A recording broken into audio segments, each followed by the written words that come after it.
जाम्य हम नित्यम पूये ये तन्य रेणु भी। कितना सुंदर भाव कहते हैं ठाकुर जी कि मैं अपने भक्तों के पीछे कैसे चलता हूं, जैसे गैया के पीछे बछड़ा चलता है, उसकी रज में सना हुआ, उसकी रज में लिपा हुआ, ऐसे मैं अपने भक्तों के पीछे पीछे चलता हूं। ज्ञानोबा तुकाराम। भक्ति काल के सबसे पहले भक्त भारत के श्री ज्ञानेश्वर माउली, और भक्ति शतक के एक प्रकार से विश्राम श्रेणी में भक्त जो हुए उनमें श्री तुकाराम जी। तो संपूर्ण भक्त इनके बीच में आ जाते हैं, इसलिए ठाकुर जी इन दोनों का कीर्तन करते हैं, ज्ञानोबा तुकाराम। तो इन्हीं बीच में एक भक्त हुए, उनका नाम था पुरंदर, पर वो भक्त नहीं थे, महासंसारी व्यक्ति। बहुत ध्यान से सुनना है। पुणे के पास में व्यापार करते थे, दुकान थी उनकी। उनकी पत्नी का नाम था सरस्वती बाई। क्या नाम था?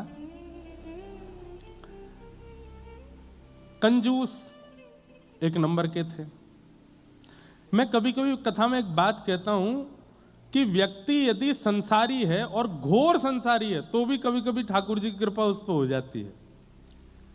ये बिचले जो होते हैं ना, भक्त भी हैं संसारी भी हैं, उन पर ठाकुर जी कई बार दृष्टि कम करते हैं, या तो पूर्ण रूपेण भक्त हो या पूर्ण रूपेण संसारी हो।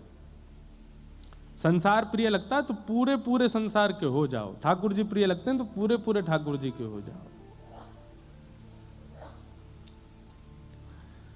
तो पुरंदर जी जो थे ये पूरे पूरे संसारी थे, लेकिन इनकी पत्नी परम भक्त सरस्वती बाई। भगवान ने मन में विचार किया, न दान करता है, न पुण्य करता है, न किसी भी प्रकार की कोई सेवा करता है, बस पूरे दिन व्यापार करता है, धन कमाने में इसकी रुचि है, इस पर मुझको कृपा करनी है। न जाने कौन से गुण पर दया निधि रीझ जाते हैं, कौन से भाव पर रीझ जाए, क्या पता ठाकुर जी का।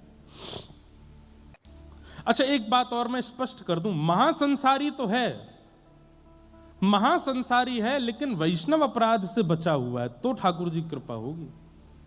लेकिन महासंसारी है और वैष्णव अपराध भी करता है तो ठाकुर जी कृपा नहीं होगी। ठीक है, संसार के विषय भोग विलास आदि सब में संलिप्त है, लेकिन अभी तक वैष्णव अपराध नहीं बना है उससे, तो हो सकता है कि ठाकुर जी की उस पर कृपा हो जाए। बंधुओं, भक्तों को किसी से नहीं डरना चाहिए सिवाय एक के, वैष्णव अपराध। कभी किसी भक्त का अपराध ना हो जाए, किसी वैष्णव का अपराध ना हो जाए, किसी भगवत स्वरूप वाले का आपसे अपराध ना बन जाए, बस इससे डरिएगा और कुछ नहीं। हम तो हमेशा कथा में कहे, ठाकुर जी की भोग में कोई कटौती हो जाए चलेगा, ठाकुर जी के श्रृंगार में दिक्कत हो जाए चलेगा, ठाकुर जी की सेवा में दिक्कत हो चलेगा, पर ठाकुर जी का नाम गाने वाले किसी की सेवा में कभी कोई अपराध मत करिएगा, वो अपराध है, उससे ठाकुर जी क्षमा नहीं करते। तो पुरंदर दास जी जो थे, इनसे वैष्णव अपराध नहीं हुआ था अभी तक, लेकिन ये महासंसारी थे। एक बार ठाकुर जी के मन में आया कि मुझे इन पर कृपा करनी है, और किस लिए कृपा करनी है? क्योंकि पत्नी परम भक्ता है।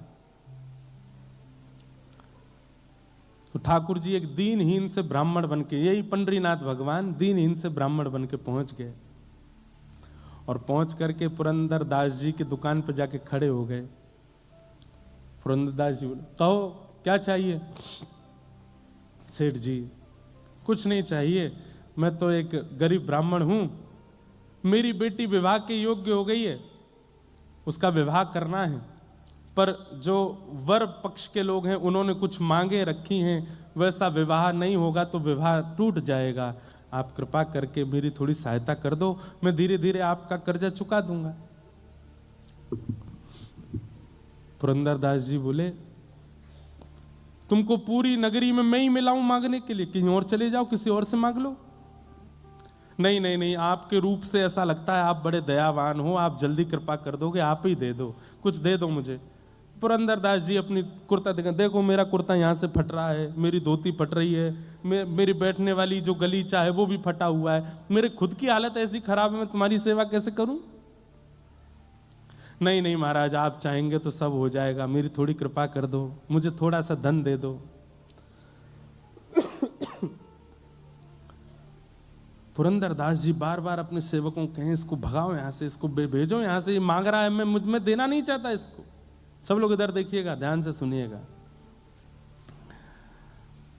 लेकिन ठाकुर जी हट कर लें तो कौन समझा सके। यहां दुनिया के लोग जिद पे अड़ जाते हैं तो नाक में दम हो जाता है, ठाकुर जी अगर जिद कर लें दुनिया बनाने वाले तो उनको कौन समझाए। ठाकुर जी तो वहीं बैठ गए दुकान के बाहर ही, बोले जाऊंगा तो आपसे लेके ही जाऊंगा और कहीं नहीं जाऊंगा, और नहीं तो मेरी बेटी का ब्याह टूटेगा, उसका जो अपराध होगा वो आपको लगेगा। पुरंदर बोले ये कोई बात है, जान ना पहचान, एक तो मुझसे पैसा मांग रहे हो, ऊपर से मेरे को दोष भी दे रहे हो। बोले दे दीजिए ना, आप सब कर सकते हैं। तो पुरंदरदास जी बोले चलो एक काम करते हैं। बोले क्या? तुम मुझे कोई अमूल्य वस्तु दे दो और उसके बदले में तुम्हें पैसे दे दूंगा, और तुम्हारा अता पता तो कुछ है नहीं, कहीं तुम भाग गए पैसा लेके, तो अपनी कोई मूल्यवान वस्तु मुझे दे दो और मुझसे पैसा लेकर के चले जाओ, और जब तुम्हारा ब्याह हो जाए, चुकाने लायक स्थिति हो जाए, तुम वस्तु मुझसे वापस ले लेना, पैसे मुझे दे देना। घनघोर कंजूसाई की पराकाष्ठा, दे ही नहीं सकते बिना किसी प्रयोजन के। ठाकुर जी बोले मेरे पास तो कुछ भी नहीं है, मैं कहां से लेके आऊं। बोले तो भैया देखो अब मैं राजी हो गया हूं। हाँ भाई, नगर के लोग इकट्ठे कर लिए, देखो मैं इनको देने को तैयार हूं, पर मैंने एक शर्त रखी है, ये अपनी कोई वस्तु मुझे दे दें, बदले में पैसा ले जाएं, बेटी का ब्याह कर लें, जब चुकाने की स्थिति हो तब वापस अपनी सामग्री लेके मुझे पैसा दे जाएं, कोई बुराई है? संसार के लोग बोले नहीं नहीं बिल्कुल ठीक है भैया, इतना तो करना चाहिए। ठीक है भैया, मैं जाता हूं, कुछ लेकर के आता हूं, लेकिन भैया ये भगवान हैं, इनकी चतुराई के आगे किसी की नहीं चलती। ठाकुर जी बोले मैं अभी आता हूं कुछ लेकर के। बोले हाँ जाओ, लेके आओ। भगवान सीधे पुरंदरदास के घर पहुंच गए। घर में सरस्वती बाई बैठी थी, द्वार पर आकर के रोने लगे, गिरने लगे, सिर पटकने लगे। सरस्वती बाई तो परम भक्त थी, उसके अंदर तो दया आ गई, दौड़ करके आई, अरे अरे महाराज जी क्या कर रहे हो आप ऐसी स्थिति क्यों हो गई, इतने विचलित क्यों हो रहे हो, क्या बात है बताइए।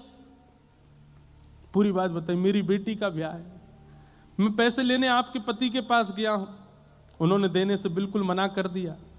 मैं दूसरी जगह गया, वहां भी मना कर दिया। मैं तीसरी जगह गया, मैं पूरे नगर में घूम गया, लेकिन फिर ठाकुर जी एक बात बोले, ये नहीं कहा आपके पति, ये कहा एक राजी हो गया देने को, लेकिन उसने कहा है बदले में कोई वस्तु दो और पैसा ले जाओ। मैं कहां से कोई वस्तु दूं, मेरी बेटी का ब्याह है, कुछ कृपा करो, आप कोई वस्तु मुझको दे दो। सरस्वती बाई बोली कि मेरे पति इतने कंजूस हैं कि मेरे सारे गहने भी तिजोरी में रखते हैं, मैं क्या दूं आपको। लेकिन भक्त का एक स्वभाव होता है, वो किसी के नेत्रों के आंसू देख करके पिघल जाता है। संत हृदय नवनीत समाना, संत का हृदय, भक्त का हृदय मक्खन के जैसा होता है, दूसरे के ताप से पिघल जाता है। सरस्वती बाई देख नहीं पा रही थी जिस विचलनता में वो व्यक्ति था। अपनी नाक में केवल एक कांटा जैसा पहना था सोने का, तुरंत उसको निकाल करके कहा मेरे पास में यही है और कुछ भी नहीं है, अगर इससे आपकी बेटी का ब्याह तो नहीं हो पाएगा पर थोड़ी सहायता तो हो जाएगी, मैं ये आपको दे देती हूं, आप ले जाओ।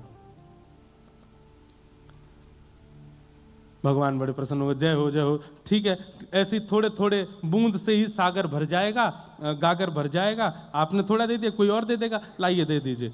नाक का वो सामग्री उतार करके दे दी। ठाकुर जी लेकर के सीधे पुरंदरदास के पास ही पहुंचे। तुमने कहा था कि कोई वस्तु दे दो, उसके बदले तुम पैसा दोगे, लो वस्तु, लाओ पैसा दो। पुरंदरदास ने जैसे ही देखा, ये तो मेरी पत्नी का ही नाक का काटा है, तुम कहां से लाए? बोले इससे तुमको क्या, तुमने कहा था कि वस्तु दो और धन ले जाओ, वस्तु दे दी, अब धन दे दो। भैया ठाकुर जी ठाकुर जी जैसा स्क्रिप्ट राइटर नहीं देखा मैंने। आपकी बंबई नगरी में एक से एक राइटर होंगे, एक से एक प्रोड्यूसर, डायरेक्टर, स्क्रिप्ट राइटर होंगे, बट ठाकुर जी जैसा कोई नहीं है। हम आप सबकी स्क्रिप्ट इतनी खतरनाक लिख रखी है उन्होंने, कल क्या हो जाए पता नहीं, कुछ पता नहीं, कब कहां किसके कैसे मोड़ देते हैं। जय हो। ये डायरेक्टर हैं, ये प्रोड्यूसर हैं, लेकिन जैसे वो एक होता है ना, ये तो चलो स्क्रिप्ट वगैरह इन्होंने लिखी, डायरेक्ट आदि इन्होंने की, पर कई बार एक्टर को अपने परफॉर्मेंस देने में थोड़ी दिक्कत होती होगी, तो एक अब मेरे को पता नहीं है इतना ज्यादा, पर बीच कोई सहायक डायरेक्टर भी होता है ना, वो आके समझा दे तुम ऐसा करोगे तो भक्तजन जो है ये सहायक डायरेक्टर हैं, ये आकर के संभालते हैं, बोले घबराओ नहीं, ठाकुर जी ने स्क्रिप्ट भले ही खतरनाक लिखी है लेकिन तुम कर सकते हो। इन भक्तों के चरित्र से हमको एक बल मिल जाता है, हमको एक राह मिल जाती है, हमको थोड़ा संबल मिल जाता है, और हम अपनी जीवन की इस मूवी में अच्छा निर्वहन कर लेते हैं। लिखा ठाकुर जी नहीं है सब कुछ, ईच एंड एवरीथिंग, सब कुछ। तो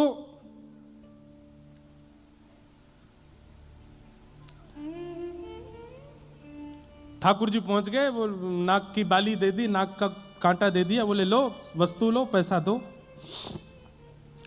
तो पुरंदर को ये बात पता है कि मेरी पत्नी स्वभाव से बड़ी दयावान है, और उसी ने दया करके बिना मुझसे पूछे, बिना मेरी आज्ञा के अपनी नाक की एक कांटा निकाल करके दे दिया।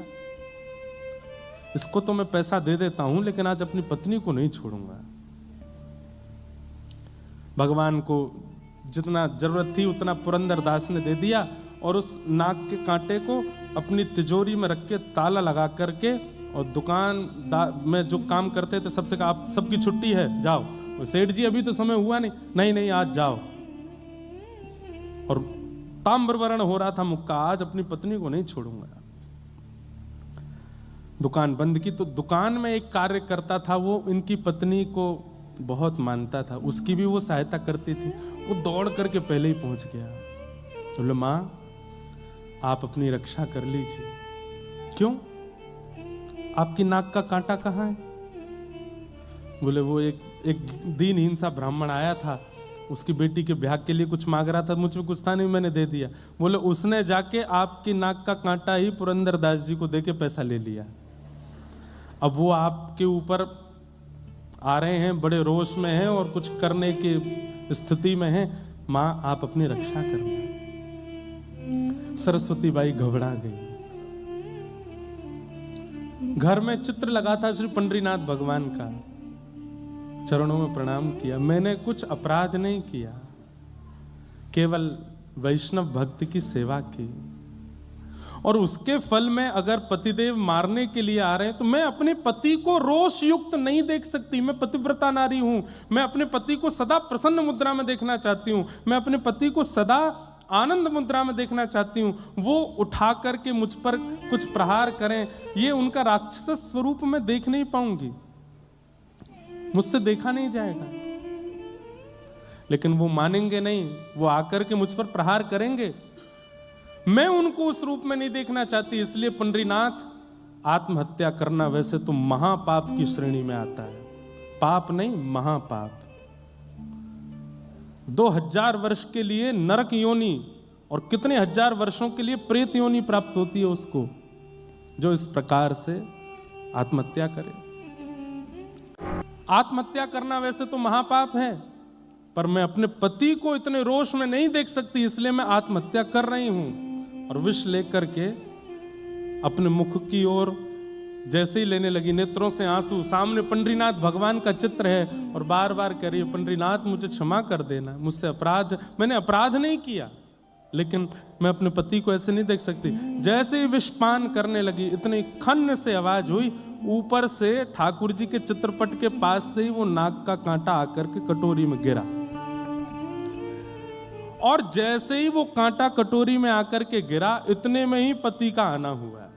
पति ने आकर के किवाड़ बंद करी, ढूंढने लगा कोई सामग्री मिले मुझे, और कुछ हाथ में लेकर के खड़ा हो गया सामने। ए सरस्वती बाई जी, तेरे नाक का कांटा कहां है, जल्दी दिखा मुझे। उसने तुरंत कटोरी में जो विष था उसमें हाथ डाल करके निकाला और दिखा दिया। बोले ये है। पुरंदरदास बोले इधर दिखा। देख करके देखा तो वही कांटा था। बोले असंभव, ये हो ही नहीं सकता, ये तो मैं अपनी तिजोरी में रख करके ताला लगा करके आया हूं, तेरे पास कैसे आ गया। रुक, यहीं रुक, मैं अभी आता हूं। दौड़ करके अपनी दुकान पर फिर से गए, दुकान खोल करके तिजोरी खोल करके देखा तो कांटा वहां नहीं था। लौट करके आए, ये कैसा जादू सीख के आई है तू, वो कांटा मेरे पास मैंने बंद करके रखा, तेरे पास दोबारा कैसे आया, और ये सब व्यवस्था कैसे बनी, मुझे जल्दी बता। नेत्र भर गए आंसुओं से और चरण पकड़ करके बोली सब पंडरीनाथ की कृपा है। एक विरक्त एक परम ब्राह्मण मेरे द्वार पर आके रोने लगा, मैंने उसको दिया, मुझे पता चला कि उसने वो कांटा जाके आपको दिया और आप रोष में मुझे मारने आ रहे हैं। मैं आपको उस रूप में नहीं देखना चाहती थी, इसलिए विष पान कर रही थी, पंडरीनाथ के सामने रो रही थी कि हे पंडरीनाथ, मैं अपने पति को ऐसे नहीं देख सकती, मैं आत्महत्या कर रही हूं। उसी समय पता नहीं कहां से ये कटोरी में गिर गया। मुझे तो ऐसा लगता है वो ब्राह्मण कोई और नहीं थे, वो साक्षात पंडरीनाथ ही थे। मुझे और आपको अपने चरणों में लगाने के लिए, स्वीकार करने के लिए, अंगीकार करने के लिए ये पूरी लीला की थी। पुरंदरदास के नेत्र बंद हो गए और वो छवि दिखने लगी, कैसे मेरी दुकान पर आकर के बार बार कह रहे थे कि धन दे दो, मेरी बेटी का ब्याह है उसके लिए थोड़ी सेवा कर दो। वो स्वरूप बार बार दिखे, और जो वृद्ध ब्राह्मण का स्वरूप था वो नेत्रों में अब वृद्ध ब्राह्मण नहीं दिख रहा है, सांवरे सलोने ठाकुर जी ही दिख रहे हैं कि वही द्वार पर खड़े थे, वही मांग रहे थे, वही बार बार जिद कर रहे थे। पुरंदरदास रोने लगा, पत्नी का हाथ पकड़ा, देवी अभी चलो। बोले कहां? बोले पंढरपुर चलो। उसी समय अपनी पत्नी के साथ घर बार सब छोड़ करके पंढरपुर चले गए, और ईंट पर खड़े हुए अपनी भुजा पर हाथ रख करके श्री पंडरीनाथ भगवान के सामने जाकर के पुरंदरदास ने अपने जीवन का शेष समय ठाकुर जी को अर्पित कर दिया। ठाकुर जी के जीवन को अर्पित हो गए। कान पकड़ के क्षमा मांगी, नाथ मुझे क्षमा कर दो, मैंने अपराध किया। और पुरंदरदास जी का फिर नियम हो गया, हर दिन जाते और ठाकुर जी से केवल क्षमा मांग करके ये कहते मुझे दंड दीजिए, मुझे दंड दीजिए। जितना मेरी दृष्टि में मुझे समझ में आया, अधिक भी हो सकते हैं। भगवान से पीड़ा दो लोगों ने मांगी है, या तो द्वापर युग में कुंती ने मांगी है, या कलयुग में पुरंदरदास ने मांगी है। ठाकुर जी से पीड़ा मांगी। वहां कुंती भगवान से कहती है कि नाथ मेरे जीवन में पीड़ा दे दीजिए, दुख दे दीजिए, दारिद्र्य दे दीजिए, कष्ट दे दीजिए। और यहां पुरंदरदास नित्य पंडरीनाथ भगवान से कहते हैं कि मुझे कष्ट दे दीजिए, दुख दे दीजिए। क्यों? क्योंकि मैंने आपके रूप को नहीं पहचाना, आपके स्वरूप को नहीं जाना। नित्य ठाकुर जी से प्रार्थना करते। एक दिन ठाकुर जी प्रसन्न होकर प्रकट हो गए, और प्रकट होकर के बोले, ए पुरंदरदास, क्या रोज कहता है कि मुझे कष्ट दे दो, मुझे दंड दे दो। बोले प्रभु, जब तक दंड नहीं दोगे मेरे हृदय को शांति नहीं मिलेगी। बंधुओं, ये भी एक वैष्णव का स्वरूप है, बहुत ध्यान से सुनिएगा। गलती करने के बाद अपने अपराध का बोध तो सबको हो जाता है, पर अपराध बोध में ठाकुर जी से प्रार्थना करना कि इस अपराध का थोड़ा दंड मुझे दीजिए, ये वैष्णव ही कर सकता है। संसारी व्यक्ति तो भागेगा, मैंने कुछ नहीं किया, और किया तो क्या, मैंने स्वीकार कर लिया, अब मुझे दंड नहीं मिलना चाहिए, अब मुझे पीड़ा नहीं मिलनी चाहिए। पर वैष्णव तो उसके प्रति दंड मांगता है कि मुझे दंड दीजिए। हमारे वृंदावन की भोरी सखी गाती हैं, ऐसो दुख दीजो ही अमार, ऐसो दुख दीजो ही। पद कंज छटा दृग देखे, बिनु पद छटा दृग देखे, को सुहावे नाही, ओ को सुहावे नाही, ऐसो दुख दीजो दिय माही, ऐसो दुख दीजो बस्ती छोड़ एकांत बिठाओ, बस्ती छोड़ बस्ती छोड़ एकांत बिठाओ, बस्ती छोड़ एकांत बिठाओ, बातन सो घबराही हो, बातन सो घबराही, भोरिए से दुख बिन प्यारी, भोरिए सी दुख बिन प्यारी, जीवन व्यर्थ गवाही, ऐसो दुख दीजो हमारी, ऐसो दुख दीजो। वैष्णव यदि कभी कुछ कर देता है ना, उसे शांति नहीं मिलती तब तक जब तक वो ठाकुर जी से प्रार्थना ना कर ले कि मुझे दंड दीजिए नाथ, मुझसे गलती हुई है, मुझसे अपराध हुआ है। वो ठाकुर जी से दंड की याचना करता है। देना ना देना ये उनके हाथ में, लेकिन वो याचना करेगा, मुझसे ये गलती हुई नाथ, इसका मुझे प्रायश्चित नहीं करना, इसका मुझे अपराध बोध हुआ है, पर मुझे तब तक शांति नहीं मिलेगी जब तक आप इसका मुझे सूक्ष्म दंड नहीं देंगे। वो दंड की याचना स्वयं करता है ठाकुर जी से। पुरंदरदास जी कहने लगे, नाथ मेरे द्वार पर आकर के आप मांग रहे थे और मैंने शाम तक बिठा करके आपको रखा, दंड तो मुझे मिलेगा, तब तक मुझे शांति नहीं मिलेगी, दंड दीजिए। तो ठाकुर जी बोले ठीक है, हम एक दंड देते हैं। क्या? भारतवर्ष में जितने भी तीर्थ हैं और जितने भी मेरे मंदिर हैं, सबका पत्नी सहित दर्शन करके आओ, यही दंड है तुम्हारे लिए, जाओ। पुरंदरदास बोला, ये दंड है, ये दंड है, ये तो मेरे लिए आशीर्वाद है, ये तो मेरे लिए और सुख की स्थिति है, दंड दीजिए। तो ठाकुर रुक्मणी जी बोली, तो फिर एक काम करो। बोले क्या? जिस जिस तीर्थ में जाओगे वहां की मातृभाषा, वहां की जो लोक भाषा है, उस भाषा में एक पद गा करके वहां के ठाकुर जी को रिझाओ, ये दंड है, चलो। हाँ, इसमें थोड़ा परिश्रम है, मैं महाराष्ट्र का हूं, मुझे मराठी आती है, अब मैं दक्षिण जाऊंगा, आंध्र प्रदेश जाऊंगा, केरला जाऊंगा, वहां जाऊंगा, वहां की भाषा में वहां का कीर्तन बनाना मेरे लिए कठिन होगा, ये दंड उचित है। और ये दंड पंडरीनाथ भगवान ने, इसको कहते हैं उत्सव दंड। उत्सव भी हो रहा था, दंड भी हो रहा था। अपनी पत्नी के साथ भारत के एक एक तीर्थ में गए और वहां की भाषा में जाकर के पुरंदरदास जी ने कीर्तन गाया, ठाकुर जी को रिझाया। ऐसे हमारे श्री पंडरीनाथ हैं। ये किसको कैसे, कहां से, किस भाव से स्वीकार कर लेते हैं भगवान जाने।